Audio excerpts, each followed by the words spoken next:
morning, Senator. Good morning. You know, that Hail Mary, I think, turned into an interception. This is too little too late, and Americans know that. Yeah, so the timing on this is pretty interesting. It seems a little too obvious that Biden would sign this order into action just 5 months from Election Day. What do you make of the president taking action now? Well, it is absolutely a political move. It's nothing to do with policy changes. It's a political move. And if you take a little deeper dive, you realize that President Biden is complicit in all of this mass migration, all these illegal crises.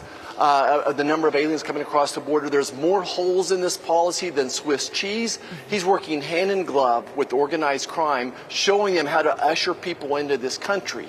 He's now set up recruiting offices in Central America and South America, showing people how to get in. They can still always come in through the CBP One app.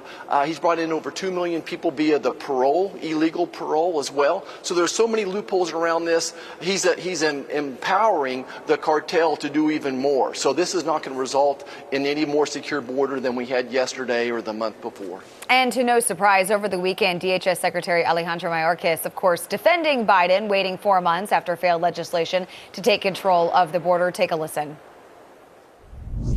The bipartisan deal was rejected once. We pressed for it again. It was rejected a second time. And then we developed this and have implemented it.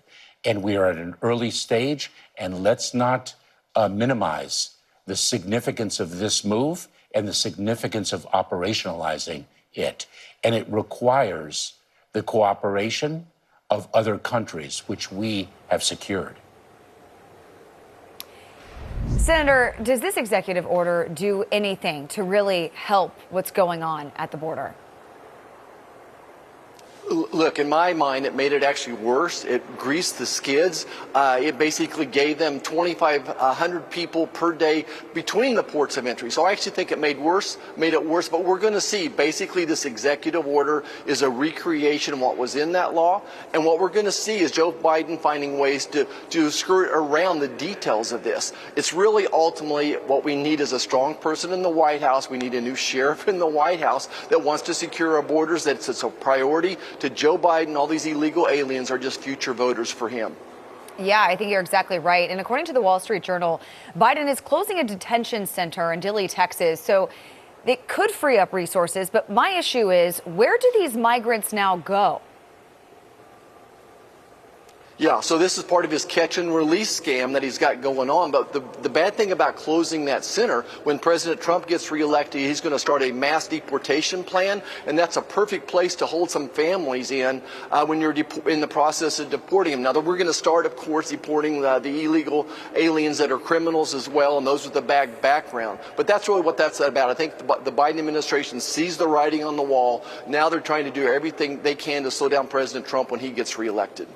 Do you see anything being done that is successful at the southern border in the next 5 months before Election Day under Biden?